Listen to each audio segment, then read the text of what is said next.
Welcome back to the Pro Ticker Podcast, your Monday morning edition covering major financial magazine headlines, everyone. We've got quite a stack this morning. We're looking at Reuters, CNBC, Yahoo Finance, Bloomberg, CNN, and they're all kind of pointing towards this big theme, really. It's this intersection of maybe some returning geopolitical stability, shifting central bank views, and this huge, huge pivot towards AI infrastructure. So our mission today, as always, is to cut through that noise, give you the sharpest insights we can pull from these sources, and help you understand not just what's happening, but why it really matters for your week ahead. Yeah, looking at the global picture right now, Monday morning, there's definitely this sense of optimism bubbling up. Yeah. But you have to remember, it's optimism built on assumptions, right? Like the assumption that U.S.-China tensions have peaked and the assumption the Fed is ready to ease off. And what's really vital for you to grasp is how connected everything is. You see a breakthrough on trade and boom, gold drops because it's less needed as a safe haven. At the same time, this AI boom is just completely rewriting corporate plans, maybe even faster than rate cuts can influence things. Okay, so let's start right there then with that first driver. The U.S.-China dynamic. News over the weekend sounded like a pretty big breakthrough. CNBC and CNN were confirming officials reached what they called a very substantial framework, a preliminary consensus. And this is all setting the stage for that Trump-Xi meeting this Thursday in South Korea, right, on the sidelines of APEC. Exactly. And this feels like more than just talk this time. It's tangible de-escalation. The biggest headline, and CNBC had this citing Treasury Secretary Scott Bessent, is that those proposed 100% tariffs on Chinese imports, they're now effectively off the table. That is a huge deal. It takes away a massive cloud of systemic risk that's been hanging over everything for months. Right, that seems like the immediate confidence booster the market was looking for. But, okay, when you dig into the specifics, are these concessions really getting at the core issues, the long-term friction points? That's the multi-billion-dollar question, isn't it?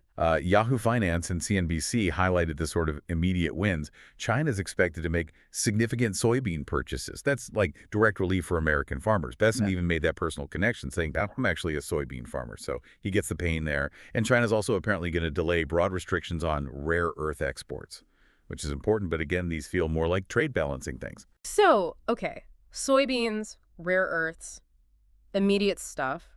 Are they touching the bigger, longer-term issues, like IP theft, forced tech transfer, those kinds of things? Well, not explicitly in this framework, at least based on the reporting we have. I mean, remember, the trade war wasn't just about goods tariffs. It was fundamentally about tech dominance.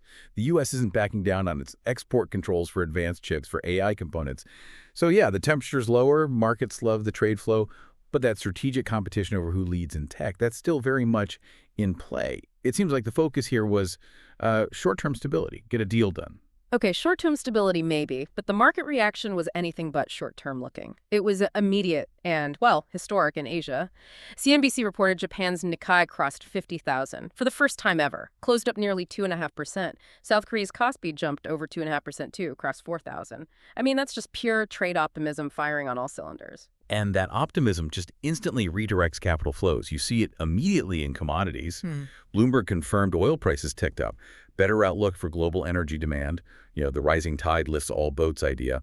But conversely, gold, the classic safe haven. Yeah. It fell right away. Yeah, I saw that. Gold dropped, as much as 1.4%, down near $4,053 an ounce. The haven demand just sort of evaporated. Precisely. And, gold's still up massively for the year, like 55%. But that immediate drop tells you market players are thinking, okay, genuine, maybe temporary dip in global anxiety. They're switching mindset, basically, from protection to seeking growth opportunities. Okay, let's pivot then. Let's bring it home to the U.S. domestic picture, because on the surface, the news here looks just as good, right? We got that cooler than expected inflation data last week, the CPI numbers. How's the market reading that in terms of the Fed? That CPI data was really the final piece everyone was waiting for, it seems. CNBC sources showed the September CPI rose 0.3% month-on-month, annual rate at 3%, both just a tick lower than expected. And that's exactly the path the Fed wanted, right? Disinflation, prices cooling, but without tanking the economy. And the market reaction, certainly looking at European markets via CNBC, seems pretty decisive. They're pricing in, a 96% chance of a rate cut this week, a quarter-point cut? 96%. I mean, that's about as close to certainty as you get in markets, and that expectation is just rocket fuel right now. You saw it Friday. All three major U.S. indexes closed at record highs. The Dow closed above 47,000 for the first time. CNBC and Yahoo Finance both flagged that. Plus, you've got earnings season really kicking off. 5 of the Magnificent 7 tech giants report this week, so that just adds to the anticipation. But here's the thing that feels, I don't know, a bit strange, maybe jarring. All this market cheer, these record highs, the rate cut basically baked in, the geopolitical calm, it's all happening while the U.S. government is still shut down. And CNBC confirms it's the second longest shutdown in history now. Shouldn't that kind of domestic crisis lasting this long inject some risk? Or is the market just completely ignoring it because of the Fed hopes? That really gets to the core paradox, doesn't it, of how markets work today. Our sources suggest the market has built up this high tolerance, maybe immunity, to what it sees as temporary political drama. The consensus view, which you could argue is risky, but it's reflected in prices, is that the shutdown doesn't fundamentally change corporate earnings potential or the tech growth story, or crucially, the Fed's path. So the government stops paying people, essential services get hit, but the market just shrugs it off as political theater. Pretty much, yeah. It seems to be making a distinction between, let's say, temporary fiscal fights and the long-term economic structure. But, and this is important, the human cost is absolutely real. CBC's reporting on this highlights nonprofits struggling. They rely on government funding for, on average, like 28% of their budget. They mentioned the Disability Awareness Council in North Carolina having to pause critical services. So the impact on the ground is significant, even if the S&P 500 doesn't reflect it immediately. We even saw that weird story, right, the private donation attempt. Timothy Mellon, the Trump donor, putting up $130 million to pay the military. CNBC covered that too. Right. And I mean, $130 million sounds like a lot, but it's a tiny fraction of the military's payroll. Apparently, it's $6.4 billion every 2 weeks. Plus, it just highlights the dysfunction, right? And there were immediate questions about whether using private funds like that is even legal, potentially violating the Anti-Deficiency Act. So yeah, the market's focused on the macro, the tech, the rates, while the actual social safety net is under serious strain. It's a profound disconnect. That disconnect really sets up our next topic perfectly, where the actual money is flowing. Let's talk about this AI investment race. Starting with Amazon, Reuters reported a huge move in Europe. Yeah, Amazon's making a massive commitment in the Netherlands. It's $1.63 billion or 1.4 billion euros over 3 years. And this follows a big investment they already made in Belgium. But the key thing here, it's not just about warehouses or logistics. A big chunk of this new money is specifically for developing AI tools for the entrepreneurs, the sellers on Amazon platform. It's about building out that next layer of services powered by AI. Okay. And then there's this other angle, which honestly, reading the Yahoo Finance piece was pretty surprising. The structural shift happening with, of all companies, Bitcoin miners. Yeah, this is fascinating. You've got these companies, Riot, IRN, TeraWulf, CleanSpark, names you associate purely with crypto. They are rapidly pivoting their infrastructure towards high-performance computing HPC, specifically for AI workloads. And the motivation is purely economics. Bitcoin mining margins are getting hammered by price volatility and these halving events. Right. Maybe just quickly explain the halving for listeners who don't follow crypto closely. Sure. So the Bitcoin network is designed so that roughly every 4 years, the reward miners get for processing transactions and securing the network gets cut exactly in half. It's pre-programmed. So boom, overnight, your revenue potential gets slashed. That puts massive pressure on your profit margins. Faced with that kind of volatility, one CEO literally told Yahoo Finance, Bitcoin mining just doesn't cut it anymore. Makes sense. And the clever part of their pivot is they already have the kind of infrastructure AI desperately needs right now. Exactly. That's the key insight. AI models, especially training these huge large language models, they need massive amounts of computing power, HPC infrastructure. And what do miners have? They have buildings full of powerful hardware, crucially, with access to affordable, consistent electricity. And they're often in cooler climates to manage the heat. That power access is everything now. It really is. It's like the new oil in the digital age. And analysts, Bernstein was cited here, estimate that because these facilities are already built, permitted, powered up, this pivot can actually slash the time it takes to deploy new AI data centers by potentially up to 75%. That is a huge competitive advantage when everyone's scrambling for capacity, and the market sees it. Riot stock up 104% year-to-date since its AI move. IRN up over 500%. This isn't just a temporary thing. Analysts think it's structural, a repurposing of infrastructure. And we're seeing AI applications push into other areas, too, crossing borders. Reuters had that story about Bahrain's sovereign wealth fund, Mumtalakat. They signed a deal with a U.S. firm, Sandbox AQ, which works on AI and quantum tech. Right, and the goal there is specifically to speed up drug discovery. They're aiming to build about $1 billion in biotech assets focused on regional health issues, like diabetes, which is a big problem there. It just shows that governments are seeing AI's potential not just for, tech companies, but for accelerating core scientific research and building local expertise. Okay, let's shift gears for our last section, global corporate news and asset markets.